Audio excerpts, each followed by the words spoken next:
Good day, everyone. Today we are studying a Zoom session for lesson 41, talking about the particular sufferings experienced by the being of the six realms.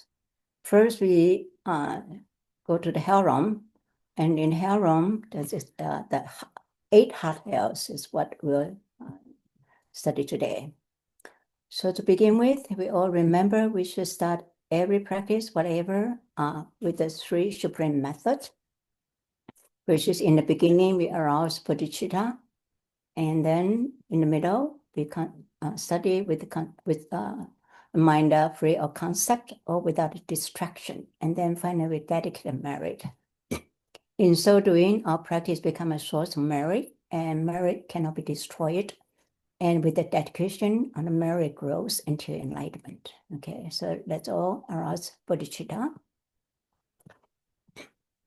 For which there is to arouse bodhicitta for the enlightenment of sentient beings, and also in the Vajrayana is we regard everything as pure as they're supposed to be. So that's also generate pure view. And there are many ways of view our environment. Here we concentrate because we all aspire to be reborn in Sukhavati. So we visualize that our place is the perfect place, the Sukhavati. And we have our perfect teacher, Buddha Amitabha, presiding us. And we have, you're in a company of the perfect assembly, the lotus family deities, and including us. And the perfect teaching, we are studying Mahayana Buddhism, and the time is the time, every revolving wheel of eternity. It means this is beyond the 3 times, and sometimes people say that there's a 4th time. So let's imagine this is actually happening. And with that, let's take a refuge and generate bodhicitta. And let's put our palm together and recite 3 times. In the Buddha, Dharma, and the Supreme Assembly, I take refuge until I attain enlightenment.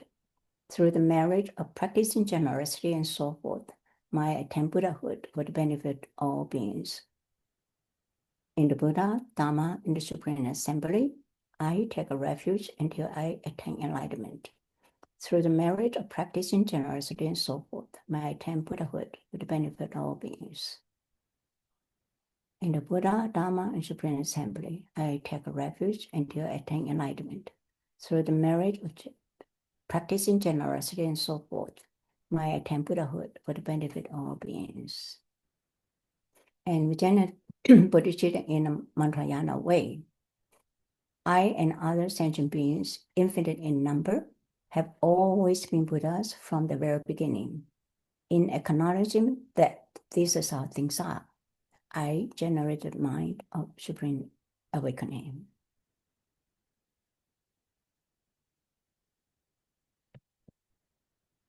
The 7-line prayer. Ojen Yeji Nu Jangsan, Pema Gesa Dombola, and Sanju Gunu Zuni, Pema Jone Shesutra, Kudu Kanto Mamboko, Geki Keto Dadaji, Shinjelashi Shesuto, Guru Pema City Home. Ojen Yeji Nu Jangsan, Pema Gesa Dombola, and Sanju Gunu Zuni, Pema Jone Shesutra, Kudu Kanto Mamboko, Geki Keto Dadaji. And last, we recite in English. Home, in the northwest of the land Odhyana, in the heart of the lotus flower, endowed with the most marvelous attainment, you are renowned as the lotus born, surrounded by many hosts of dakinis. Following in your footsteps, I pray to you, come, inspire me with your blessing. Guru Pema Siddhi Home. And we pray to our root Guru, Jime Ponto Rinpoche. In the pure realm of great sacred site, the 5 peak mountains, the blessings Manjushri wisdom ripened in your mind. Jime Ponto, at the feet I pray. Inspire me with a blessing. Transmit the realization of the wisdom mind. Maybe we'll read another time. In the pure run of the great sacred site, the 5 peak mountains, the blessings of Manjushri's wisdom ripen in your mind. Jime Ponto, at your feet I pray. Inspire me with a blessing. Transmit the realization of the wisdom mind.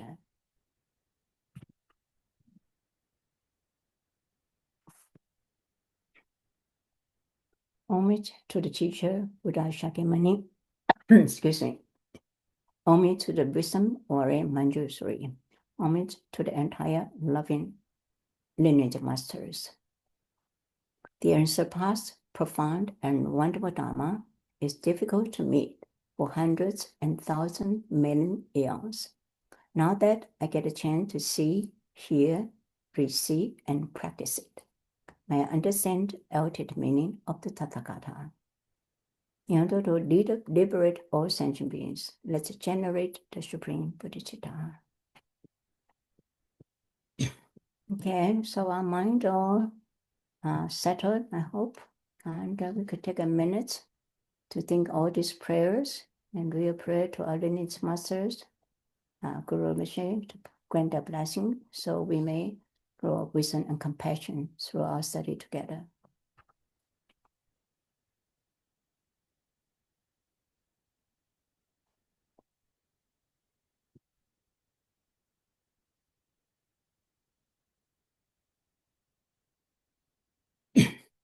Okay, so we've been studying the words of my perfect teacher.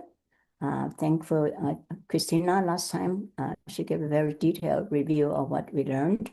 Basically, was my perfect teacher has 3 main parts: ordinary preliminaries, extraordinary preliminaries that are unique to the Nema tradition.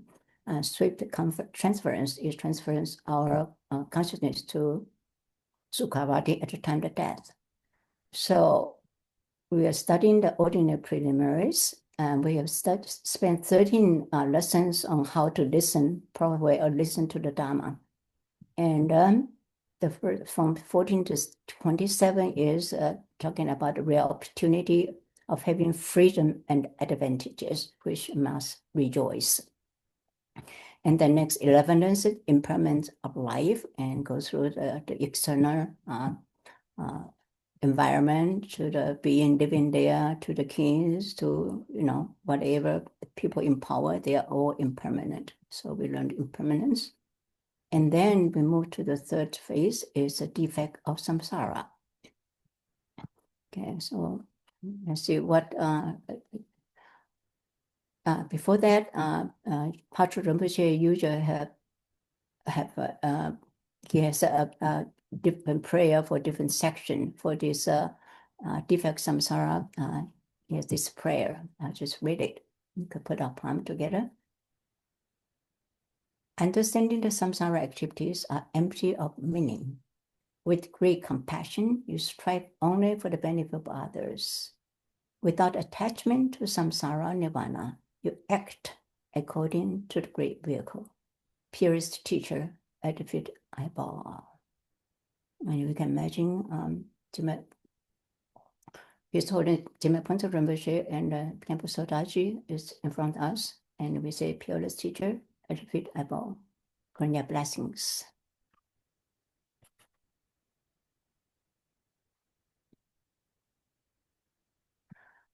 So we know samsara has 6 realms of living beings.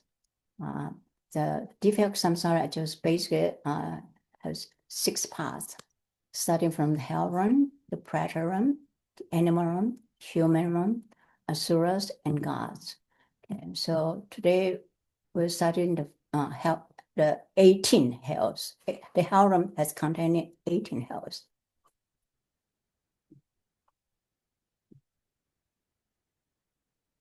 So what are the 18 hells? Okay, from number 1 to number 8 is the hot hells.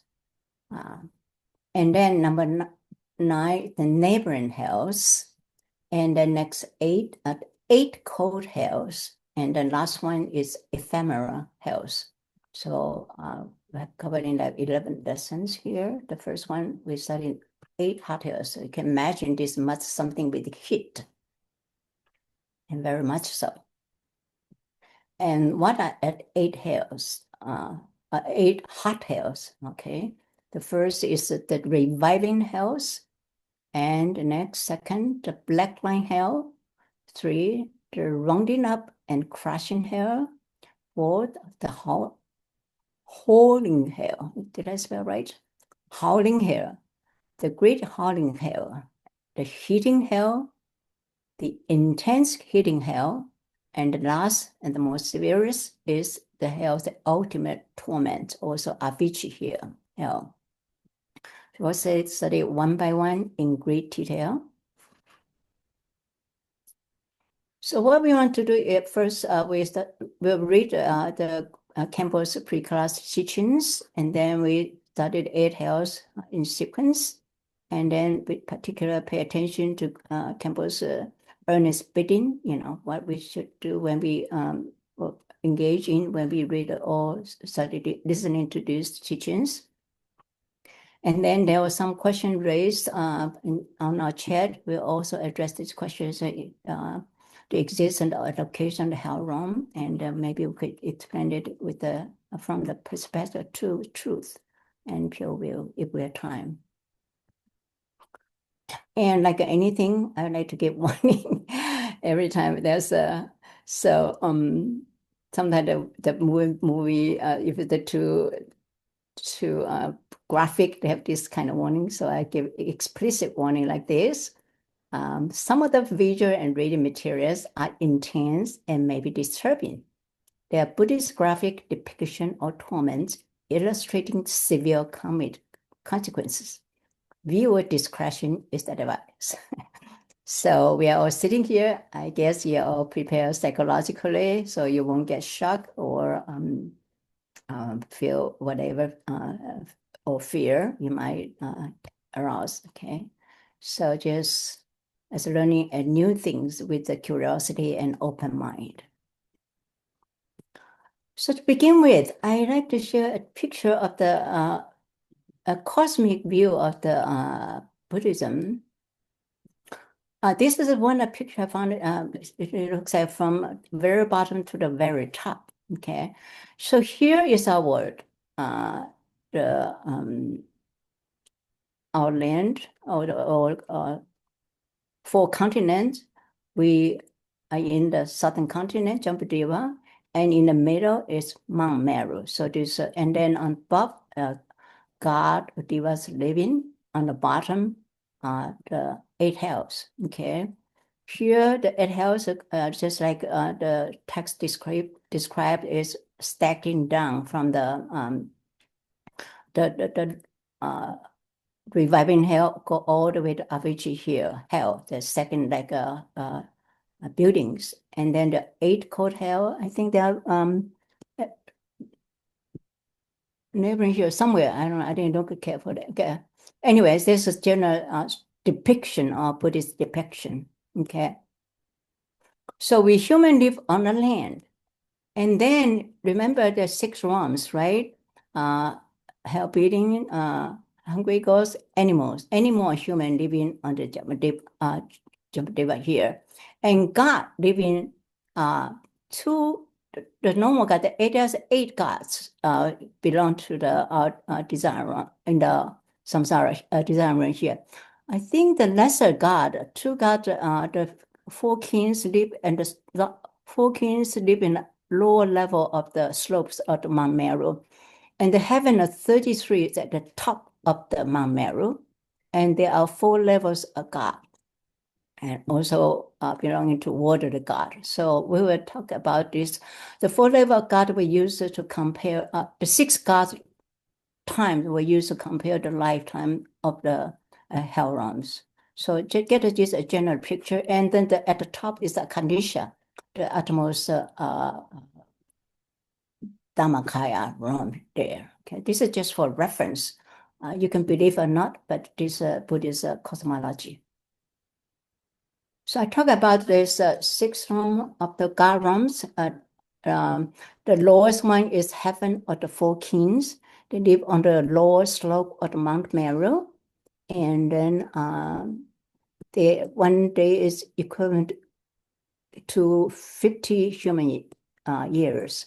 And second is the heaven of the 33, and then heaven without fighting, joys from, there's a Tushitaram, but Bodhisattva Maitreya there. Paradise is joy and magic, and the highest one is the animation of others. Okay, so one day equivalent to 1,600 human years. So this number you will see pretty often when you will see when we read about the text, how long the how long lived and so forth. Okay, just a reference. So this is the more detailed pictures about the four great kings and then the heaven of the 33. That's where Buddha Shakyamuni is father reborn in this area. So we have 4 questions. We will go study each as we read the text. So the first question is, in many Buddhist scriptures and treatises, description hells differ. Why is that? And the second question is, to deeply experience the suffering of hell, what prerequisite must first exist? Why? How well are you doing? Okay, so we start reading number 1, which is the Campbell's opening remarks. Anyone volunteer to read? Yeah. I can read. Okay, please. Right.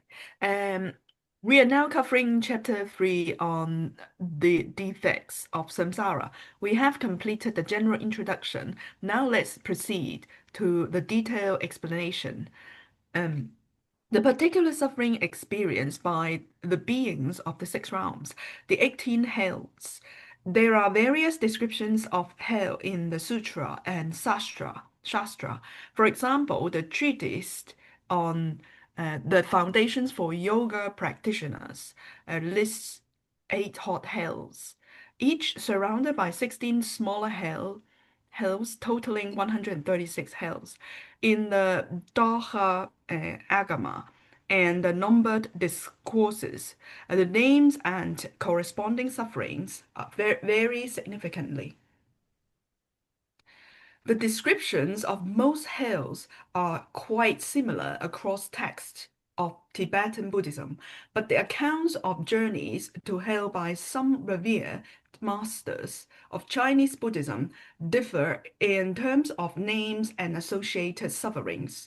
Regarding this discrepancy, the great Jigme Phunso Rinpoche stated, actually hells are projections of being's mind. Since being's mind vary greatly, hells differ correspondingly.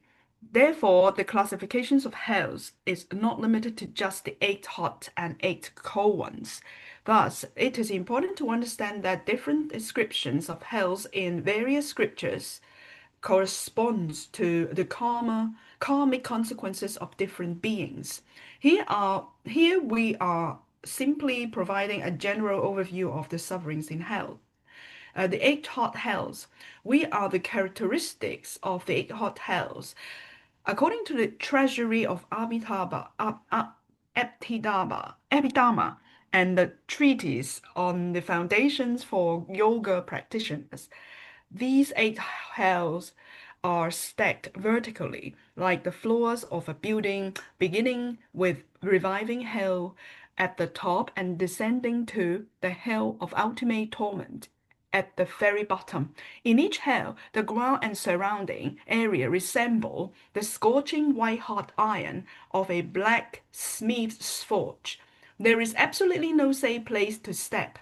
Everywhere is an unbearably hot expanse of blazing flames. Regarding hells, I hope you will first acknowledge that the Buddha's Vajra words are free from deception.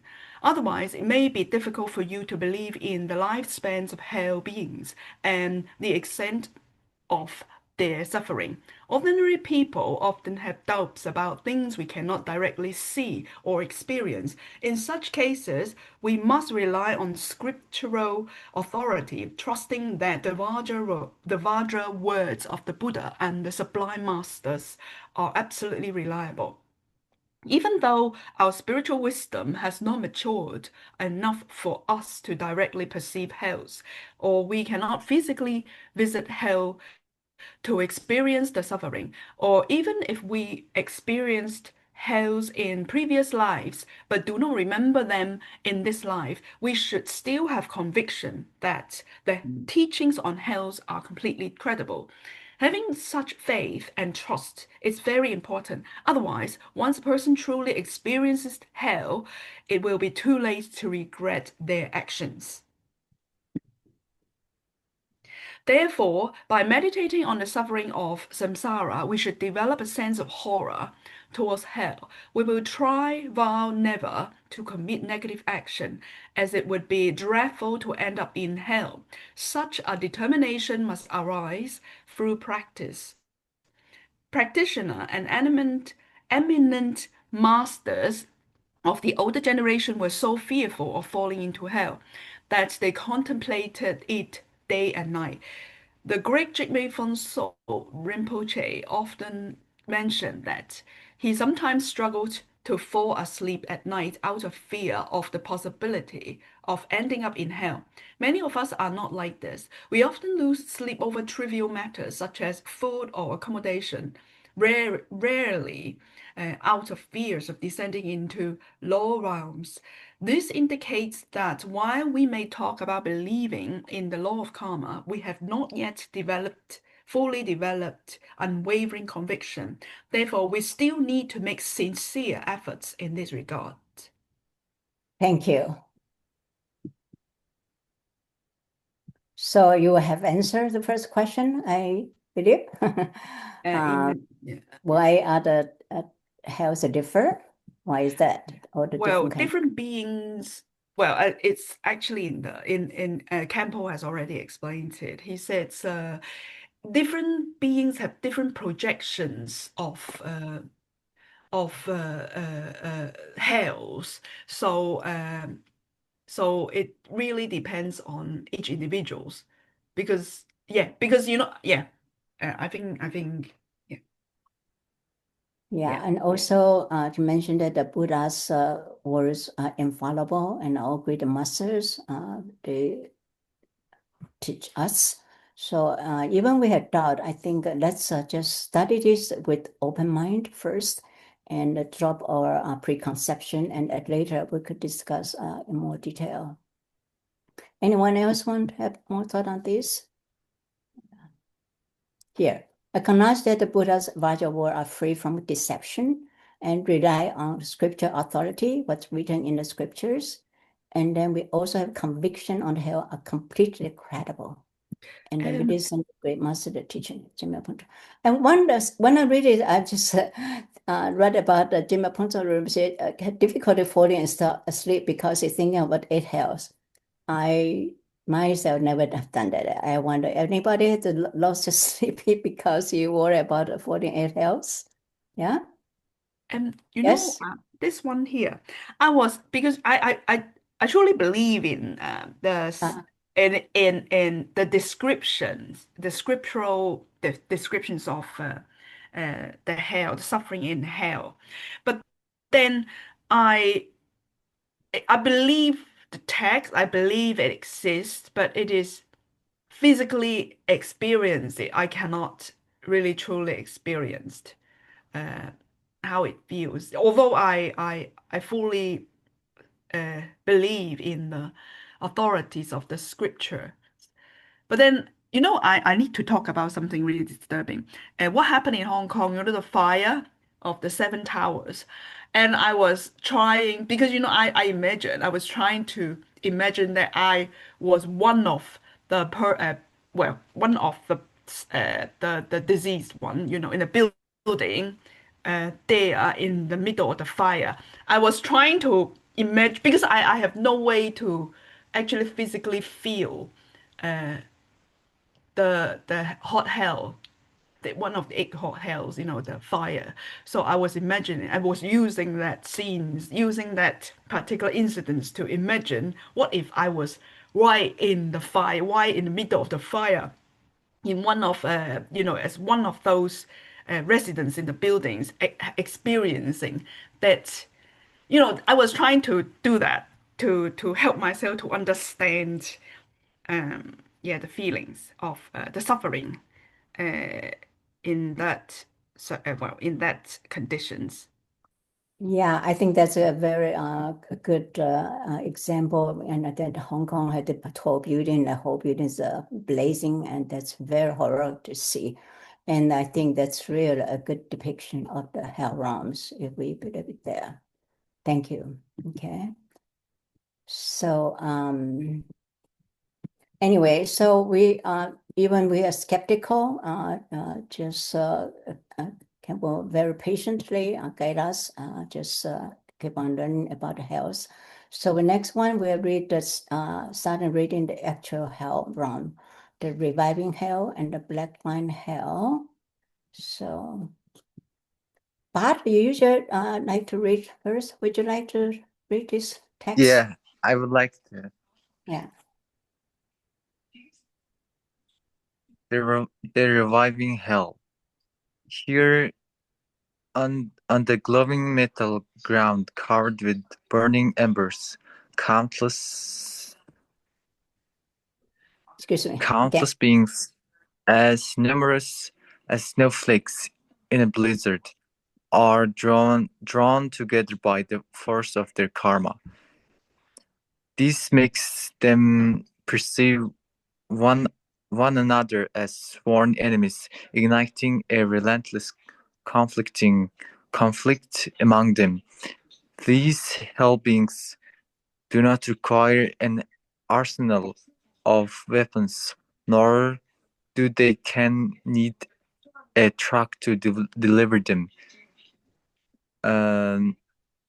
As mentioned in the wielding inconceivable weapons, a phantom armory forged by their karma, they battle until none are left alive. At that moment, a voice from the sky commands, "Revive." Instantly, they return to life and resume fighting, enduring cycles of suffering as they repeatedly die and are revived.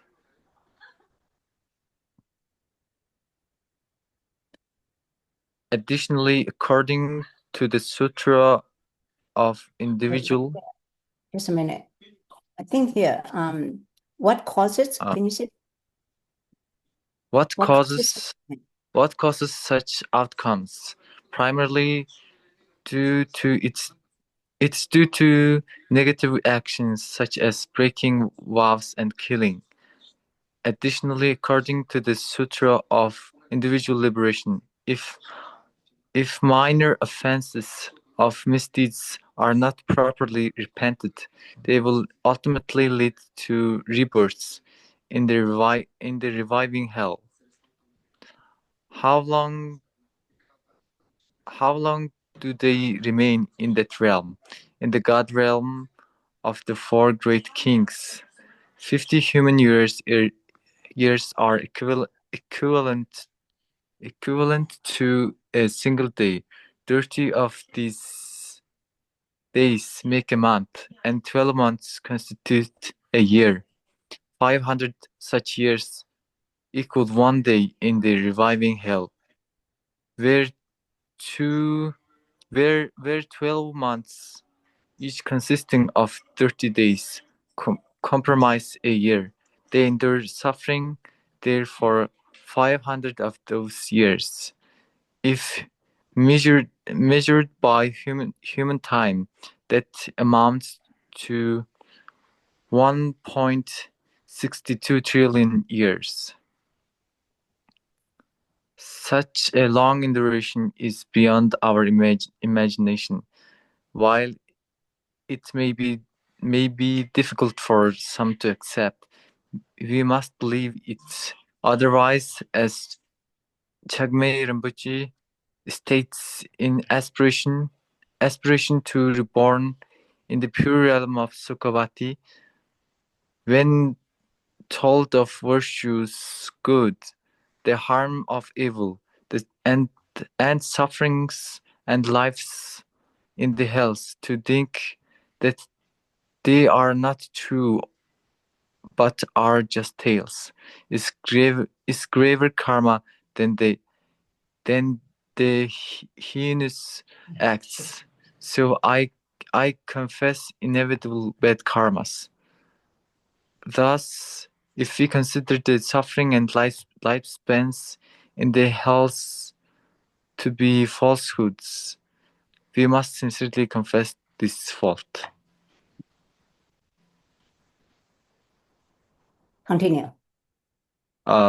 Here Yama's henchmen laid their victims on a ground of burning metal like so many firebrands. They marked the victims' bodies with black lines, 4, 8, 16, 32, and so on, serving as guides for cutting them apart with burning saws. Once the bodies are severed into pieces, they miraculously become whole again, only to be hacked apart and chopped up repeatedly. What leads to rebirth in the Black Line Hell? The Sutra of the Six Realms of Samsara states that harming and deceiving parents, family, friends, and followers result in rebirth in the Black Line Hell. Upon closer examination, we may realize that we have committed many such negative actions. We should ensure that we confess our misdeeds whenever we have the opportunity. In terms of their lifespan in that realm, one day for the gods in the heaven of the 33 is equivalent to 100 human years, while 1,000 years in that heaven equates to just one day in the Black Line Hell. Measured by this scale, beings in this hell endure a lifespan of 1,000 years. If measured in human time, it would amount to over 12 trillion years. Beings in this hell take an extraordinarily long time to fully exhaust their karma if no deliverance is performed for them. However, if someone performs deliverance for them, may they quickly attain liberation. On her journey to hells, Lingza Chogi noted that when he visited the hells and recited the mantra of Avalokiteshvara, some beings experienced less suffering, some left the hells, and some even were reborn directly into the land of great bliss. Therefore, when our parents, family, friends pass away, we should provide the names of deceased to the Sangha and request recitation service for them. Alternatively, if possible, we may invite the Sangha to perform deliverance for all beings in the six realms, especially those in hell, hoping they can soon experience less suffering. Holding such an aspiration in mind will make your Dharma activity more effective and help you accumulate more merit. This afternoon, while I was reading, my body was in great pain. Later, I remind myself that the pain of sickness I felt was nothing compared to the suffering that hell beings endure. At this very moment, millions of hell beings are experiencing excruciating torment. Therefore, we should always dedicate our merit to all these beings, regardless of regardless of whether we are in pain or joy. Okay, thank you very much. Okay. So when you're reading, what struck you most, the content? And when we are on the Dharma path, and we are holding the vows and uphold while we are upholding the vows, we should, when the small breakage comes, we should actually repent quickly as possible, because it can grow into the enormous obstacle and or just negative karma, and it will lead to the lower realms. Even a single speck of negative action can grow into the raging fire, and it can destroy everything and it can destroy the possibility of the future lifetime's happiness. And we should confess immediately, and we should some purification practices and a lot of confessing, and we should resolve ourselves to not to the action again anymore. And there's a four uh, four opponents which should, there's a power of reliance and power of regret, and I don't know the other two opponents, and clearly in my mind. And the end of that, we should resolve not to commit that negative action again, and by doing that, it will just reinforce our purification. It can completely nullified. And yeah, and about the there's this horrendous descriptions, and there's such a long time, and it can even take 12 trillion years, and as the hell goes down, its durations increases and increases by the, I think, and previous hell is 1.62, and the previous and next one is 12 trillion years, and it's just about It gets longer and longer and longer and multiplied by Right. the 10 times. Yeah, about. I think yeah. the other thing that struck me is, I mean, even though the Avinci has an ultimate term, never ending, but each hell is like that. Like the reviving hell, they died because they were killed, and then instantly revive, and everybody revive again and go through the same torture again and again and again. I think this is most unimaginable. Even in our human realm, if we are tired and we rest and we recover, and then it's not repeating. And as Campbell says somewhere, there's no lunch break, no different things you do. You just suffering and suffering and suffering, repeating again. So that's the most horrible thing. So consider the cause of rebirth, and then such as breaking vows, killing, and minor offenses, or even deceive someone with people trusting us, like our parents, our friends, so forth. And then we get into the black line hell. So we had to be very careful and try to repent, as Abad said, just I think also Campbell advised us every night we recite Vajrasattva mantra 21 times, and just because the karma grows, so we have to repent every day, so to prevent it growing bigger and bigger. Okay.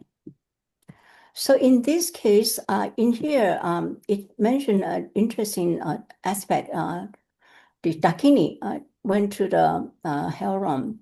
In Tibetan Buddhism, there is a special person called Delak. Delak is a person that looked like died and then joined into the spiritual realm, to the battle, and then returned to life to share messages to moral teachings from the afterlife. Okay, famous one is called Delak Dawa Drama. Okay, she's the mother of Chatutuku Rinpoche and one of my main teacher. I think it's at age 16, she died like 5-6 days. At that time, she traveled to the hell realm and met people there. And then she came back with the messages, okay?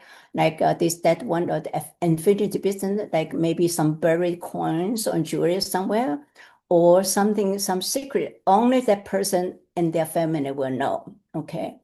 And they also plead for prayer and for ceremonies done for them. So there is such a dialogue, it's not a, in Tibet, it's not uncommon, okay?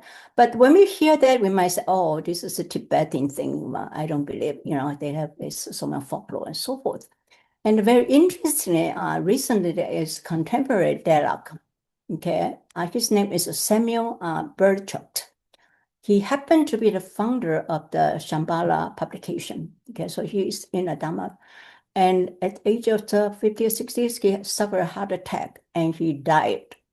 And at that time, he joined on to the hell and then came back to tell what he saw. Okay, and he collaborated with a very able Tibetan artist and drew the pictures what he recalled. And there are some of the pictures that's, at first I refused to read this book. I thought I might have nightmares. Some of my courage to read it. And then I will show you some other pictures because that's what he described. And there are many more pictures in there. Because of copyright issue, I did disclaimer here, okay? So some of the scenes there, it's pretty horrifying. But anyway, so this is a modern day dialogue. This book is published in 2016. If you're interested, you could get a book to read it. It's a very vivid description and how people relate to him and what they've done and getting this kind of result, suffering in the hell realm, okay? So that's a dialogue. Next time you hear that words, this is, and I think another quite a few famous dialogue in Tibetan history too. Okay. So also the power of prayer we should not forget, because reciting land to some beings that help being experience less suffering. Some even left the hell. Some even be reborn in the great land of great bliss. So it's very powerful.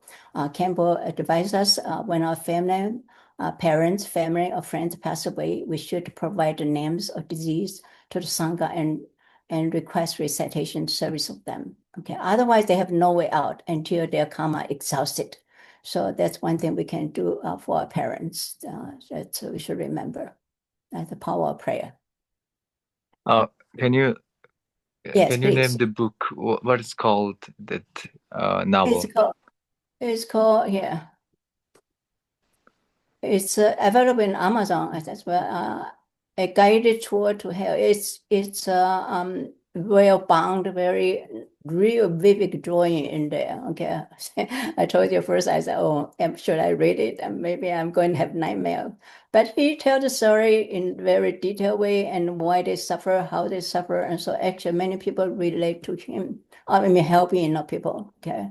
So the picture in there is just stunning, very, very vivid, depicting unimaginable scenes. Yeah.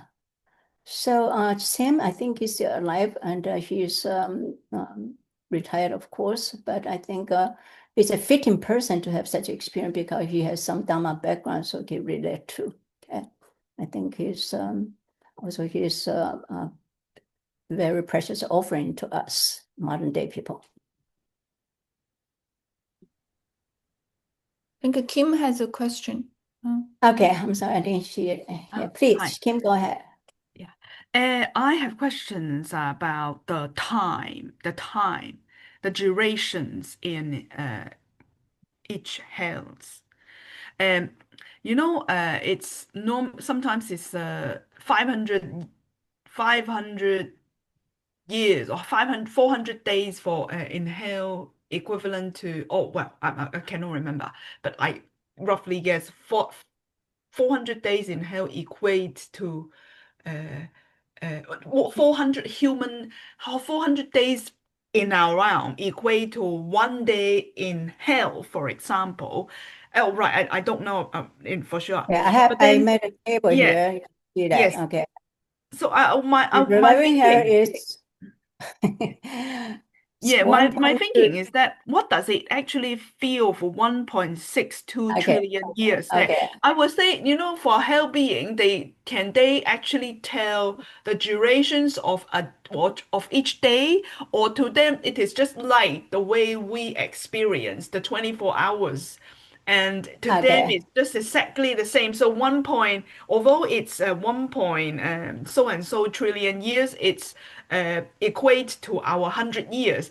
Because for fly, they live for a day or two. They didn't understand. They do not understand a human years lifespan stretch across Yeah. 100 years. So how does it actually? What does it mean there? Okay. This is a great question because this number is just astronomical. So at the end, I try to make a comparison. Okay. Take the least severe one, the reviving hell, it's 1.6 trillion years, as 10 to 12. Okay. So I compare that to the emergence of human. The human emerges 300,000 years ago on Earth. Okay. Now compare this time, and this reviving here is 5.6 million times longer than the entire existence of modern humans. Okay. And the heating here, that's the number, it's 177 billion times longer than human history. And I was just like, how could that be? Even before the human, and okay, how about let's compare to the universe, the Big Bang. The Big Bang started 13.8 billion years. Okay. So the reviving here hell is 117 times longer than the universe age. Okay. And then even you drop in the least severe, the lightest reviving here is 170 times before the Big Bang. Okay.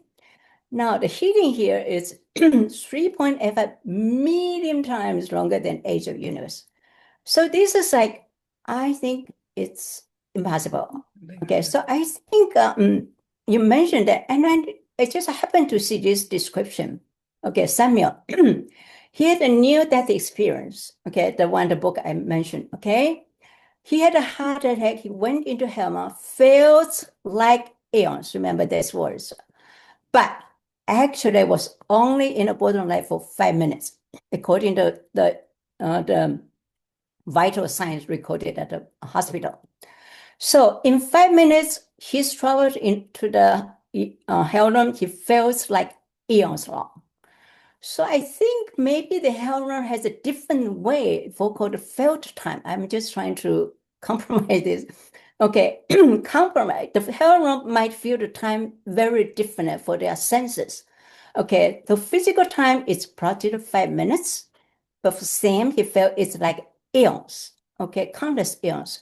So I think this time is unfathomable because, before the universe starts or the Big Bang, we already in health already, okay? So I think maybe, I don't know, I'm trying to make sense of it.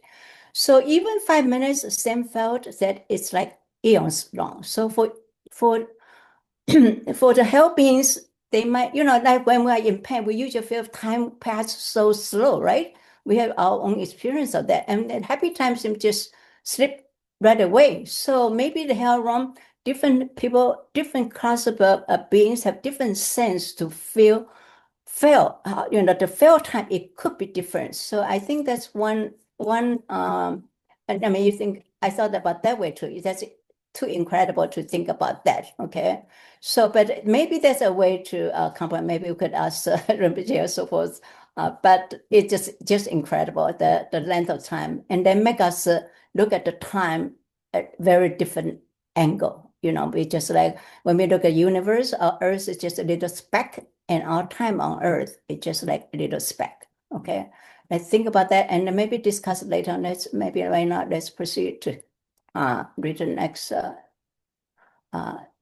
reading if it's okay. Okay. So continue. We can do this. Reading number 3. Who wants to read? Anyone?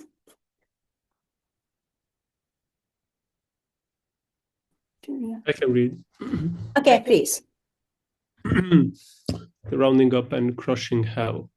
In this hell, countless beings are cast into iron mortars, as vast as the entire valley. The henchmen of Yama, the Lord of Death, wield massive hammers of red-hot metal, as colossal as Mount Meru, swinging them before mercilessly crushing the victims. All beings weep and wail as they die in unimaginable agony, experiencing the pain of their breath dissipating and an overwhelming state of terror. Yet, as soon as the hammers are lifted, they are revived only to endure the same horrifying torment repeatedly.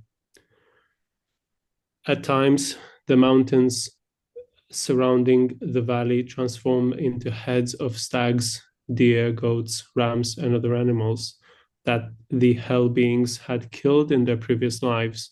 The heads of these animals clash violently, their horns emitting flames, while the countless hell beings drawn there by the karma are crushed to death in the chaos. Yet, as the mountains pull apart, the beings are revived, only to be crushed again in an endless cycle. What causes rebirth in the rounding up and crushing hell? The Sutra of the 6 Realms of Samsara states that those who kill pigs, sheep, rabbits, and other animals will be reborn in this hell. Therefore, we must be mindful of our body, speech, and mind, and refrain from misdeeds. There is a story in the Vinaya about a bhikkhu who could remember his past lives. He recalled suffering in hells for the past 500 lifetimes. Whenever he remembered scenes from his past, he would be so terrified that all his pores bled, dyeing his monastic robes red. In response, the Buddha exempted him and other bhikkhus like him from wearing single-colored robes. The bhikkhu could then wear multicolored monastic robes. He also had to bathe several times a day. Otherwise, his body and clothes would be covered in blood, preventing him from living normally. Later, this bhikkhu practiced diligently and eventually attained arhathood. If we remembered the sufferings we experienced in the hells, or directly witnessed them through clairvoyance, we would not waste our days. We would not intentionally commit misdeeds such as killing while fully aware of the consequences. It is because of our ignorance, not understanding rebirth, and not believing in the law of karma, that we engage in many terrible wrongdoings without realizing it. If a person grows up in an atheist culture, they may easily develop misconceptions about the existence of hells, viewing them as mere folk tales or fabricated stories. Therefore, when you hold such a misconception, you might ask yourself, should I trust my own fabricated thoughts? Hells do exist, as taught by the Buddha, the ultimate truth teller, and are validated by countless eminent masters. So why rely on the views of an ordinary person like myself, who is mired in ignorance? It is better to be self-critical and self-reflective in this manner.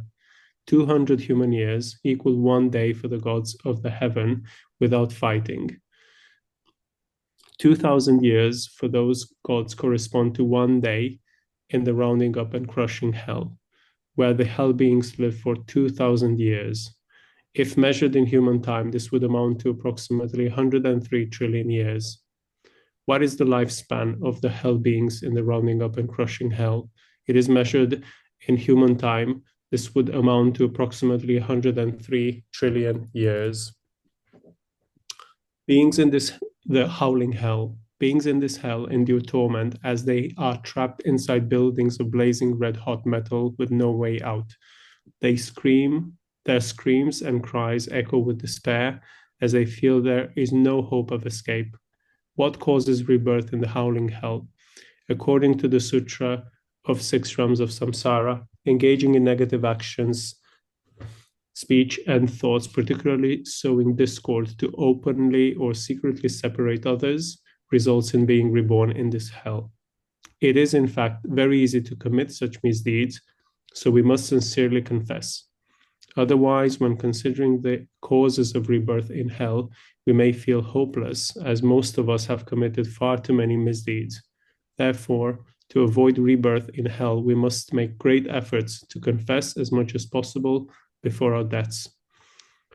400 human years correspond to 1 day in the joyous realm where gods reside. 4,000 years in that god realm equals 1 day in the howling hell, where beings live for 4,000 years. If measured in human time, this would amount to 829.44 trillion years. Okay, thank you. So do you remember the causes why they were born these hells? Yes. So the rounding up and crushing hell is the hell where people who kill animals without understanding the repercussions of their actions, while the howling hell is for people sowing discord and trying to separate others. Yeah, it's quite a graphic description. Yeah, I mean, obviously, for myself, reflecting on this, I mean, this is a very, I come from a Christian background, and we obviously I was kind of raised with the idea of hell if I don't if I don't behave, or if I commit sins, I do find that it is a very I'm not sure whether I'll find the right word, but it is a topic that I find myself kind of discussing with friends or family quite often. I do have certain family members who have been born sort of Christian, but then they have they consider themselves, atheists or agnostics, and it is a lot because of, and not they have transformed into atheists or agnostics because of the idea of hell, but they feel like the idea of hell is very, very improbable, and it's always a subject of discussion and debate. I find. I personally have no problem, believing, and I really liked how it was kind of mentioned in Kempo's teaching. The Vajra words of the Buddha. Buddha doesn't lie, and I do have a lot of faith in this, and I have no problem in believing the descriptions as they are. But when I'm trying to explain these to other people, as Kim mentioned earlier, I try and explain, because people tend to have a very kind of, again, I'm not sure I'll find the right word, but a very, very dismissive idea of hell, right? They are in, they live a human life and they feel, okay, this is okay. Hell, it does sound quite gruesome and quite violent. So it's very, very unlikely. It's very, very unlikely. But I have tried to explain it or I've tried to kind of have a discussion with such people where I've said, well, look what's happening on planet Earth. Like, there are people who live in very, very, very difficult circumstances, and we can't imagine the suffering because it's extremely intense. And whilst it's not as violent and as gruesome as it happens in the hells, but people who are who live as slaves. You know, they have to labor all day. They are subject to physical punishment, and even worse than that, there is much worse circumstances than that, and it's very much real on planet Earth. So I think it's worth not, I'm just saying, not having such a dismissive approach to hell. And maybe, you know, if one doesn't believe in the actual descriptions of hell, then one could perhaps, you know, kind of extend the idea of hell in seeing it as like circumstances that, you know, are very livable today and really and very much real. I'm not sure whether that makes sense. Thank you. Yeah, I guess also, you know, in the very beginning, we read that Jimabunta Rinpoche said that the hell varies according to sentient beings' karma. So here it's like a general description. The variation could be different, but one thing in common is, I think, fire, because it's such a, you know, burning and the sensation and so forth. So we just understand there's such a possibility. Some being do see it there. So we, I mean, we should not be careless about what we do. I mean, there's like not minor mistakes, offenses, and so forth. We all done that, so we should be careful. Okay, let's continue reading number 4. Yeah, Nim, would you like to efficient? I'm sure. Yeah, reading 5, 6, and 7. Starting from that. The great howling hell. Howling hell. A massive legion of Yama's henchmen, armed and menacing, forces countless victims into blazing metal enclosures with doubled walls. They mercilessly strike them with hammers and other weapons. The inner and outer doors are sealed with molten metal, and the hell beings scream in agony, realizing that even if they manage to escape through the first door, the second will remain an insurmountable barrier.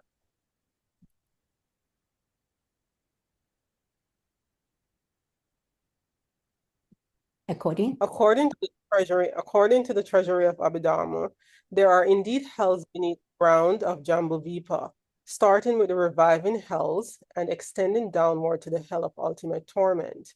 When beings commit extremely severe negative actions, they fall directly into a hell. As recorded in the sutras, when certain Indian Tirthikas were in erroneous views, committed great misdeeds, the ground split open and they fell into the hells. Many such occurrences have taken place. Many people today are skeptical about what is written in the sutras. It is only when there is scientific evidence or a witness's testimony that they begin to believe even slightly. In fact, evidence-based belief is not the only approach, as the sutras do not state that everyone can see the hells. Recently, a lay practitioner whom I believe has attained spiritual realization told me, "We can all feel the sufferings of humans and animals mentioned in the Buddhist scriptures, even though we cannot directly see the sufferings of hungry ghosts and hell beings. They must exist because the Buddha said so. The Buddha described the sufferings in the human realm with such accuracy and provided detailed explanations of birth, old age, sickness, and death that even today, scientists and medical experts may not surpass the Buddha in the precision of their descriptions. An eminent master once said, "Science may not clearly distinguish between valid and invalid cognition, nor may truly study the subcategories of mental states such as greed, anger, and more." Indeed, the Buddha accurately described the sufferings of humans with great depth. Thus, his descriptions of the sufferings of hell beings must also be accurate. Therefore, it is better for people to dispel their doubts about the existence of hells and become aware of the horrors within them. This awareness will motivate them to confess, purify their past misdeeds, and become true practitioners in the second half of their lives.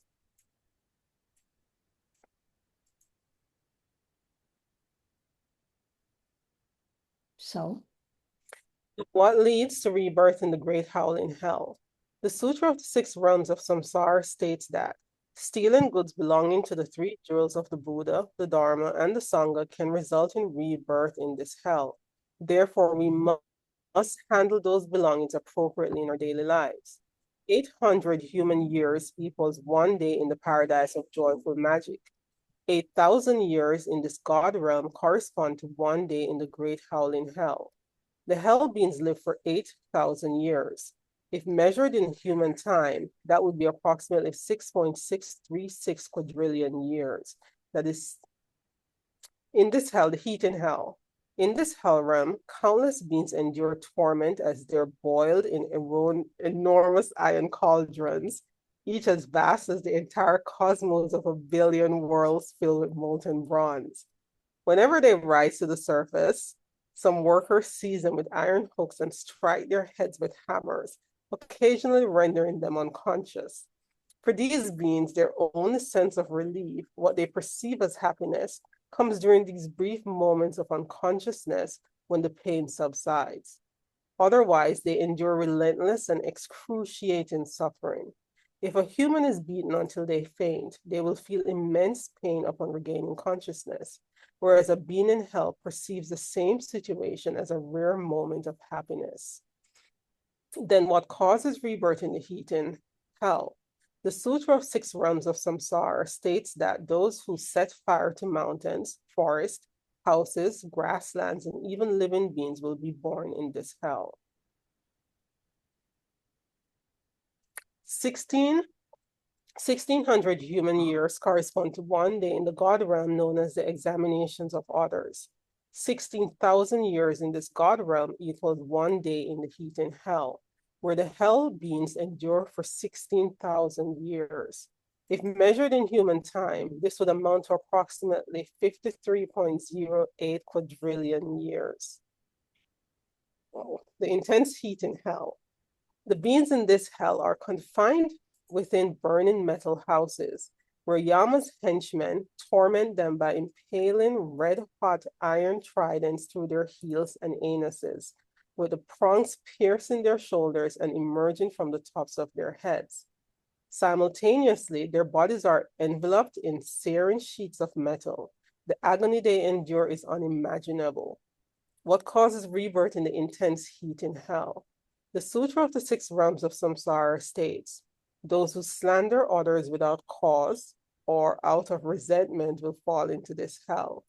Beings in this hell have a lifespan of half an intermediate kalpa, a duration that is beyond measurement in human years. Thank you. You're welcome. So you cover the 3 realms. I think these are the picture depicting the, I think the heating hells, which is graphics. And that's so how do you, what impressed you most when you're reading this, the 3 hells? Excuse me.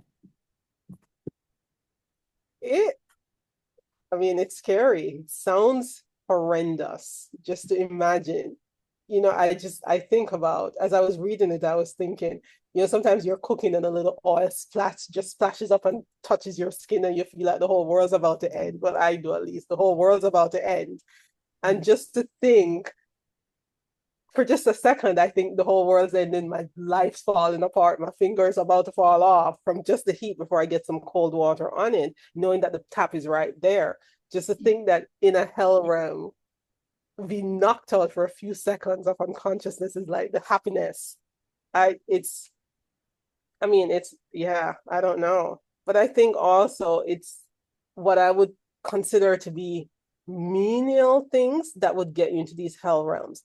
Like, I'm not saying stealing from monks and stealing from the Dharma and stealing from the Buddha per se is menial, but it would be in terms of, you know what I mean? It's like, it's not like you killed somebody. It's just like you see something and you take it. And sometimes it's not even conscious, but stuff like that could get you into these hells, like the great howl in hell. And setting fires to mountains, forests, houses, like I get that, because then you kill so many beings when you do that. So I get how that could get you into hell. And then slander, it's like, We're human beings. We talk smack about each other all the time behind people's backs. Not that it's okay, but it's just stuff that we do so unconsciously and stuff that we think is so simple that would get us into these hells, if that makes sense. So that like, I know it, but every time I hear it and see it in black and white, it's scary, because like they said, you know, the Buddha can so accurately describe human suffering. There's no reason, and I can see it and I've experienced it and I've seen other people experience it. There's no reason for me to doubt that his explanation of the hells would be inaccurate. So I'm sure it's accurate. Yeah, So I don't know. I that's a guess good that's what reasoning. shocked me. Yeah, the simple things that can get you into hell is what's more shocking every time. And it's interesting, the intense heating here causes a slander against others, fabricating rumors about without any basis, and because of disaffection. Here are or the affliction of the speech. So we have to be very careful when we talk, even we don't do things, what we talk with slander or just say, hello? No, I was saying, yes, that is one that I like. Yeah. Everybody does that. Yeah, so we have to be very careful about our speech. And there's a false speech false speech, slandering, and then so forth. So that's, ended up in the intense heating here. That's pretty bad.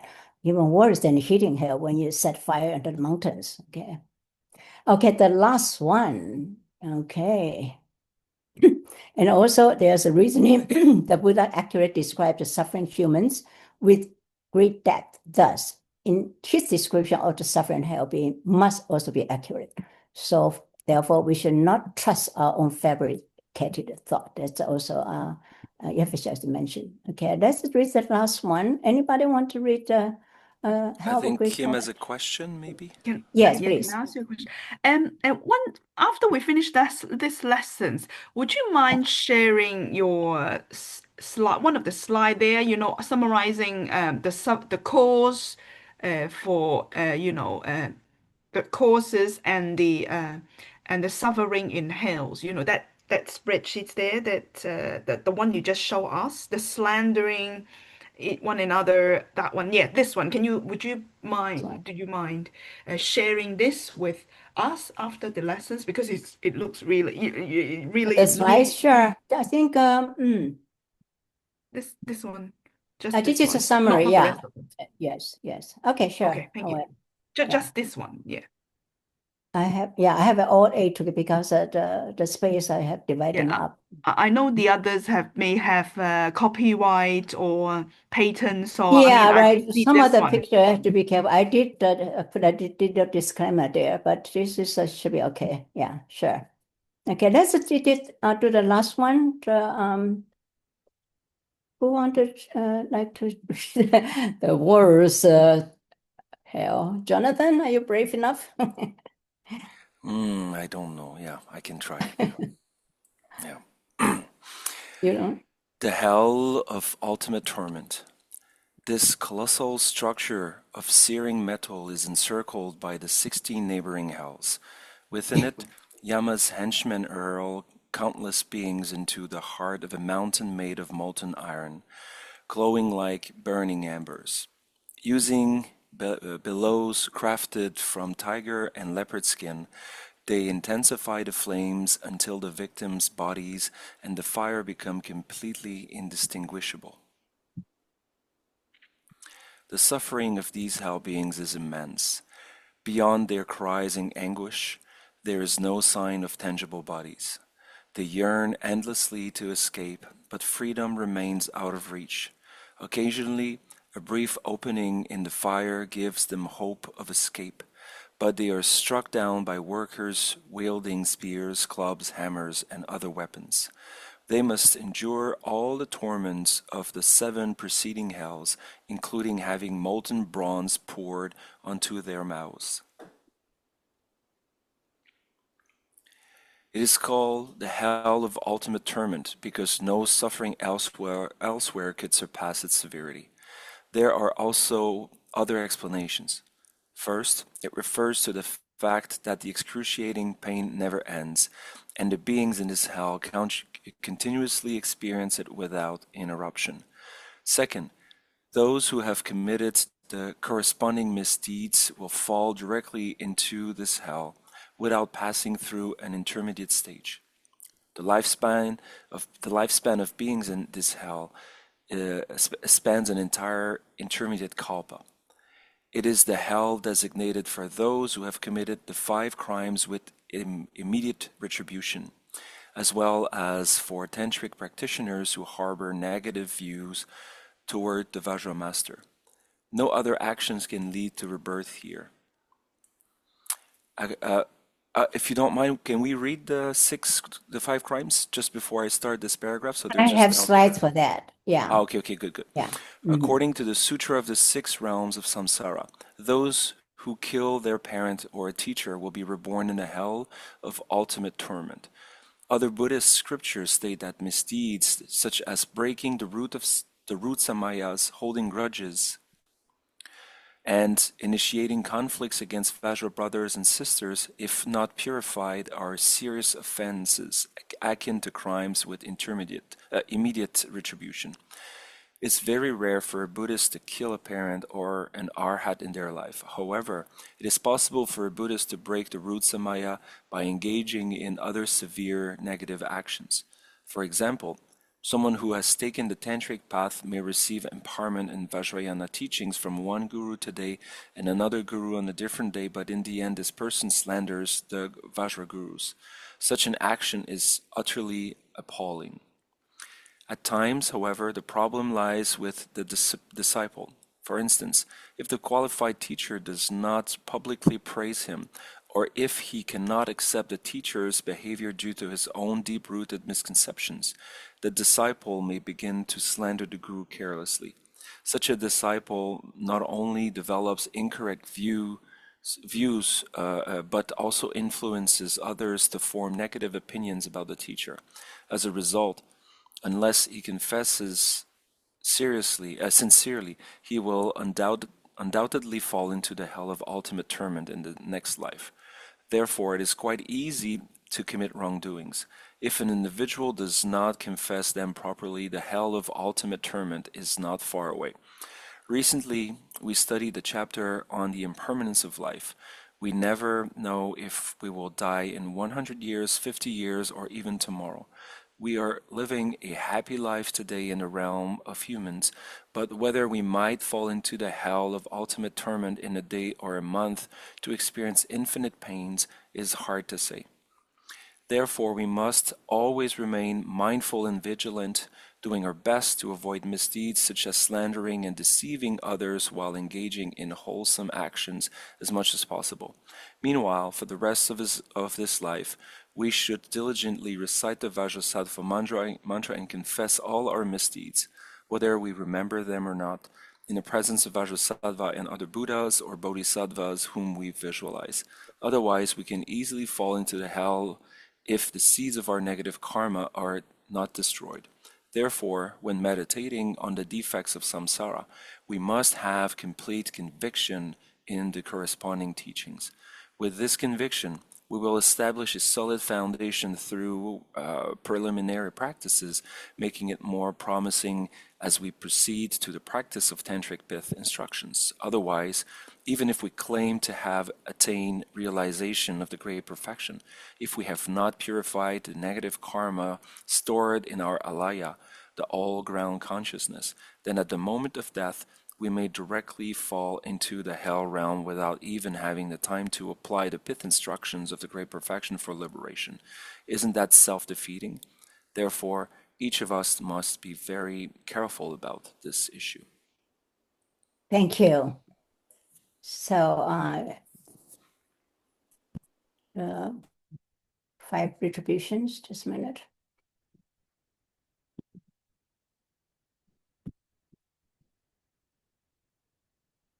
Okay, you want to read them? Explain them, Jonathan? Sure. So, 1, killing one's father, the act of patricide.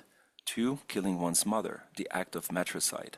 3, killing an arhat, killing a highly attained enlightened being. 4, harming a Buddha. wounding the physical body of a Buddha or Tathagata. And 5, causing a schism in the Sangha, creating a serious division or schism within the monastic community. Yeah, thank you. So I think I mean, for 3 and 4, we probably won't have a chance to do it. But there are people killing their father and mother. Very rare, but it happens. And about the 5th one, causing skipping of Sangha, I was a little worried because the Sangha could have different meanings. It's a monastic community, says here. So I looked it up. Actually, here it's specifically referred causing permanent split in the monastic Sangha, the community of ordained monks. Okay, so the historical example, Devadatta, the Buddha's cousin, who attempted to split the monastic community during the Buddha's time. Okay, nowadays, the Sangha can sometimes be used to broadly to reveal the fourfold community, the monks, nuns, laymen, and lay women, like us. We are lay practitioners. So the specific heinous crime of creating schism does not apply division among followers in the same ultimate sense, okay?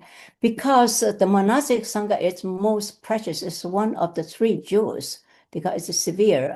The severity of this crime is a profound harm it causes to institution, that means the monastic community, that preserve and transmit the Buddha teachings, an essential pillar of the continued path of the enlightenment. So the monastic, the 5th one is specific, not the 5th one.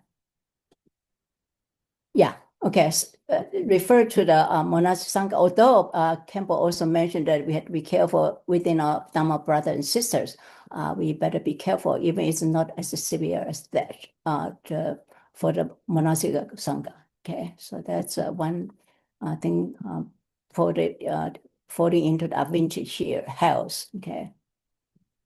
So, Jonathan, you have any, when you read this, what do you comes to mind? Maybe just one thing, because this obviously it's hard to tell to what extent like maybe people here believe very, very clearly and strongly into these hells, maybe not, I don't know, like but one thing that always comes to my mind is the notion of Pascal's wager. So I don't know if you've ever heard of this. It's like it's Blaise Pascal, a French philosopher, and then he had this famous way of referring to, in a Christian context, to referring to believing or not. And then he said, like, I may believe or I may not believe, but whatever I do now, if I do something and there is a consequence, there is a consequence. If I do something and there is no consequence, there is no consequence. So what should I aim for? Should I aim for thinking that there will be no consequence? Or should I aim for thinking that there might be some consequence? So Pascal's wager is this idea that maybe it's better to act as if there could be consequences. Because if there's no consequence, there would be no consequence anyways. But if there is a consequence that I cannot foresee, but if I behaved in a way that is according to the potential of avoiding those consequences, I'm better off. Exactly. So That's yeah. That's So a very I think, smart choice. Yeah. yeah, so I think it's a very, like from a rational perspective, it makes much more sense to try to behave according to what is said to be wholesome and try to avoid behaving according to what is said to be unwholesome. Because although I cannot foresee the future, I cannot see, I'm not a Delog, all of these things I cannot do. So it's much better that I try to do as much as I can in this life to behave according to the teachings so that I can avoid these places that maybe or maybe not exist. Yeah, I think actually Kim also asked this question. I think to answer this question, we have to come back the way we ask the question. Okay. So to ask this question, if the hell realm is real, first let's ask, what do you mean by real? Okay. The second, let's think, is this human realm real to us? Is it real? Okay, we ask, does the gravity work? Does fire burn? Must we eat and sleep? Our joy and sorrow is 100% real to us? I think most of us will answer yes, right? So this comes to the two truths, okay? So what does real mean? If it's real, the real means in the Buddhism is it must be permanent, it must be singular, non-composite, and it's autonomous. Like, I don't want to be sick. I can master that, but we cannot. Okay, and also it has fixed interdependent essence, separate from cause, condition, and perception. So our human existence is totally conditioned. It's conventional truth.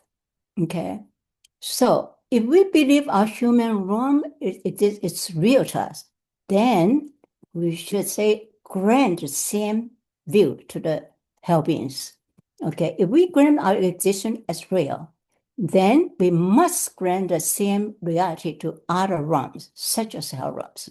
Hell realms are as real to them as our world real to us. Okay, so this is on the perspective of a conventional truth, because everything is dependent on the mind, right? It's a reflection of the mind. And anyway, then we have to think about the ultimate. We say, oh, everything's the perception, right? So we got ultimate truth, everything's emptiness. All phenomena, six realms are empty or inherent, independent, existent. They're not permanent, singular, independent. Okay, so it's human realm is empty or inherent existence, and hell realm is empty or inherent existence. And we have our habitual grasping, and hell realm is hatred and fear and so forth. But also remember, Buddha nature is present as unblemished in us, also present in the hell realms, although they covered more, much more. So if we just claim that, oh, everything is empty, so what? Okay, then if you say everything is empty and this the era of nihilism, it would mean that action have no consequence. Morality is meaningless and the path is useless. So this is wrong. So we have to look into the other aspect, which is the conventional truth, okay? Despite being empty, appearance, and undeniably, they are vivid, okay? So this is the realm of law of karma, ethics, and compassion, and expression. And it is real in its consequence, just as Jonathan has mentioned, our reaction, the consequence in the conventional truth. Okay, in terms of the conventional truths, as human beings, we are the most, we have the 5 affliction and so forth, but we are most fortunate because we had the balance between, suffering and the happiness. We have the opportunity to practice. But the hell realm is totally no opportunity, it's totally immense and no opportunity to practice. But we cannot stick to say this is real. Okay, then this is eternalism. It will mean suffering is solid and permanent, and then we never can change it. Okay, ourselves are fixed and liberation is possible. So this is wrong. So we have to find a balance between these two extremes in the middle way. So karma holds precisely because everything is happening, then karma happens. Okay. Because if things exist inherently, because we know everything's not inherently, if there's inherently, they would be frozen and incapable of change. Okay, a self could not transform and karma could not produce effect. It is because all things are empty, because they are fluid, interdependent, and impersonable. The karma can plant seeds in the mind stream, and those seeds can later ripen into experiences. So empty is a field where the law of cause and effect operates. So we take the middle way in this way, so we can navigate the conventional to realize the ultimate truth. Okay, we could use the conventional truth, the real feeling of pain and suffering, and the feeling of joy and compassion to motivate our journey. this is our conventional truth. So we practice ethics and meditation on a conventional level to purify our mind stream. As we do, we gain insight to see the ultimate truth behind the convention. So this two truths model, I think, is good. It's can be applied to how we view the the hell realm, and also, of course, our own existence. We are in the conventional truth. What we see is not ultimate real, but we could take this opportunity to, such as that change, because things are not permanent, it's not frozen, so we take advantage of that. So that's a good part. Even things that in permanent education, I think Dongsa Khenpo Rinpoche said that impermanent is good news, so we could change. Otherwise, everything be frozen. There's no development for us. Yeah, did you agree? Anyway, I think so Nim, our time is Ifisha, almost Nim, they up. have a question maybe or a Yes, comment? please. I'm sorry, I didn't see the. Okay, I should be a poem. Yeah, Nim, please go ahead. Yeah, that thing about Vajra brother and sister, what was Yes. the comment? What was what? What was it that was said in the text? The text says schism caused in the monastic community. Okay, because the Sangha, I mean, in old time, the Sangha is more, definition is probably more strict. The noble Sangha is Bodhisattva, the first woman and up. And then there's the four monastic members together, they call the Sangha. Okay, but modern times, we call us also Sangha, like a lay practitioner. We go, Sangha get together. It's more loose terms. Okay, so when we see the Sangha, we might get worried if it's not saying that it's not okay to cause schism in layman Sangha. It just want to say the original cause of the hell into the adventure here is cause schism in the monastic Sangha. That's much, much more serious than cause schism in the layman Sangha. Yeah, But I thought there was a comment in the text regarding Vajra yes. brother and sister. Yes, exactly. Yeah, right. But I mean, strictly, I mean, it's good. I mean, we should not in the Vajra brothers and sisters, especially that those we received the empowerment together. That's Dharma kings, our brother, siblings. Okay, that's very serious. It just look into the original. It did say the monastic Sangha. Okay, so it's not say it's okay to cause schism in the layman Sangha, but in terms of the invention, the causes of it, it's caused permanent split in the monastic Sangha. That's the interpretation. Of course, Khenpo warned us we should not do that. Yeah. Okay. So Khenpo is saying that between Vajra brother and sister, if there's a problem, that could be classed as a similar thing. Yes, or even like the Chame Rinpoche said that we don't believe in the hell realm. It's just like a cause going to adventure here too. Okay, so I think we have to pay attention to that, and that we should listen to them, don't do these things. I'm just saying that the original, well, it looks like it's stated this way, but we should also follow our teachers or eminent masters' advice that we should not say the hell realms are just tales of fabrication. That's no good, because in the Sukhavati prayer, he says so. And also Khenpo Sodaji said we should not cause schism in our layman Sangha. And that, I think we should also pay attention to. Okay. It could cause, I mean, depending on how serious it. Yeah. I'm not denying it. I'm just saying I did look up. Yeah, the original, what is it, immediate retributions. Yeah. Okay. Yeah. Okay. Thank you. Okay. So your time's running. Thank you so much. Okay. So I think I show you the comparison And then the time is, even the reviving here is 170 times than the universe age. Okay, and the heating here is just 3.58 million times. Anyway, so I talk about a possibility is the fail time is a little bit different, but I think we also could put resetting our sense of time and consequence, okay? And then our present life, so brief and fragile, like a single speck in the vast darkness. And then we have to be more careful with karma and compassion for beings who suffer with such inconceivable durations of the kairos. So we should more and more use this real human lives wisely while liberation is still possible. Okay. Okay, anybody had more comment? Yes. Yes, please. Yes. Do you mind if I share my screen? Yeah, please, go ahead. Let me So see, what if, should I do?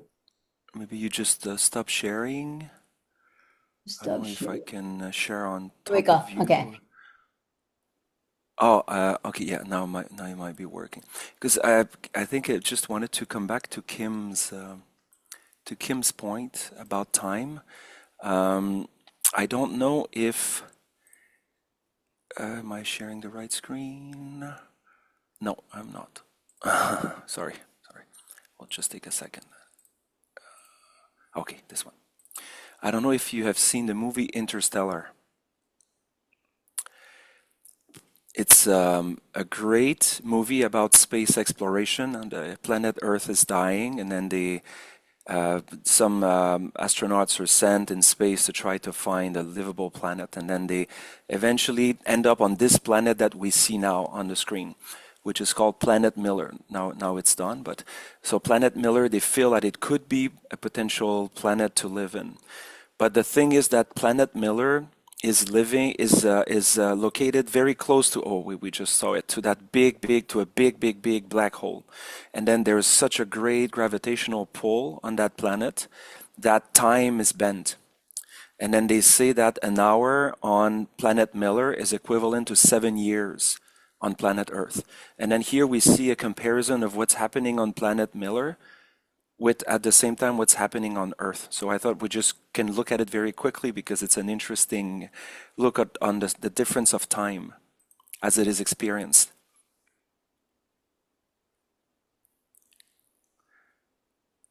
So you see the seconds going on planet Miller, and then you see the days going by on planet Earth.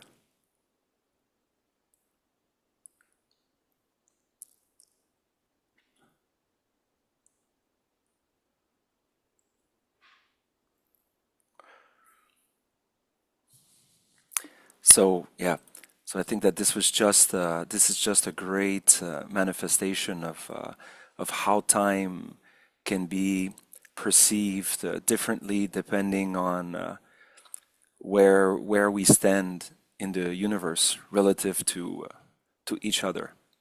Yeah, great. Yeah, I remember also another movie that astronaut landed and the daughter or like become grandma and so on and so forth. The time difference is, or relative, I think. Yeah, in a way. Thank you. And Thank you. one last thing, sorry, one last thing I wanted to share as well. Yeah. Another movie. I don't know if you've seen the movie The Zone of Interest. This is Oscar winner, I think, last year or something like that, or 2 years ago. This is a very fascinating movie where we follow the life of a family. So you see the wife and the kid, and then they have this beautiful backyard, and they live their life. But what is interesting is that behind this wall, actually, this is in Auschwitz. And then they live, so it's a German family, and then her husband is a high commander in the Nazi army. And every day he leaves the house, and then he crosses that wall, gets on the other side, and then hell happens on the other side with all the unimaginable suffering that we can think of all the Jewish people who suffered in the camps that they created. So I find that it's a very special movie to watch. We never see on the other side of the wall in that movie. So everything happens from the perspective of that family who lives just on the other side. But then once a while we can hear like a gunshot or a little something in the distance. So all of these things that are happening over there that we cannot see here, that we cannot, from our perspective, we cannot fathom, they are happening on the other side of the wall with all the greatest tragedy we can think of. So I think that this is a nice parallel to make with how we experience life as human beings, and then how some other beings might be experiencing life, and even human beings as well experiencing this kind of hell. Yeah, thank you. Great. So this is a real life. Next next war is a different war, but also people can also live in different dimensions. There's like is now the 11th dimension of the universe. So I mean, as a human, we have human perception to this dimension. We don't know people. Maybe there's beings living right next to us, but in a different dimension. So we just keep our mind open and trust the sayings of the sages and so forth. So today, I think, should I go back to share my?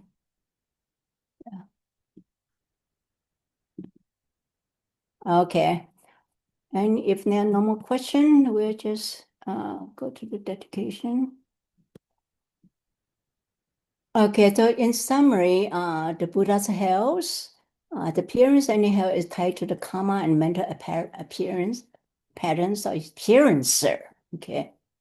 And beings are not sent to hell as a result of divine judgment or punishment. In the hell realm, one generally experiences the effect of action rather than creating new causes. And the duration in hell realm is not eternal. It lasts finite time until karma is exhausted. And outwards, okay, so even we fall into the hell realm, we can, after the karma is exhausted, we can take rebirth in another realm, possibly a higher one, okay? I think also at the end, maybe we should think about a little bit about karma.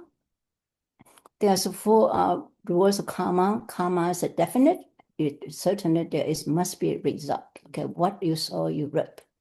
And karma increases, okay, amplify. So potential that action can amplify over time. It's just like a seed. If you give water, sunshine, so it will grow without us knowing it, okay? And then I think the number 3 and number 4 is give us hope, okay? No result without cause. So effect do not arise from actions when there's nothing performed, okay? You only experience the consequence of your own action.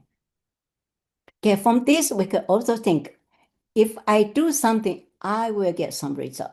If I do virtues, kindness, study Dharma, I certainly will get results. So we could think of it this way, okay? And also karma will not last. If we million, 1,000 years, a condition is right, so it will produce result. So we should repent and then cultivate virtues, this and so forth all the time. And remember that karma, and actually the health is the brutal reality of how karma ripens, okay, or multiply many times, okay. Okay, thank you very much for everybody's time. We get it together. Let's dedicate on virtue. Let's put our palm together. If no more question, okay. By this merit, may I attain the omniscient Buddhahood and overcome all enemies, the mental afflictions. May I liberate all beings from the ocean of samsara and settled by the wave of birth, old age, sickness, and death. Just as the Buddha Manjushri attained omniscience, and Sabada too, all this merit now I dedicate to train and follow in their footsteps. As all the Buddhas of past, present, future praise this aspiration as supreme. So now I dedicate all this root virtue for all beings to perfect good. I forgot this one. There's okay, then we say Om Ahom Benja Guru Pema Siddhi Hom. Om Ahom Benja Guru Pema Siddhi Hom. Om Ahom Benja Guru Pema Siddhi Hom. Okay, thank you everybody.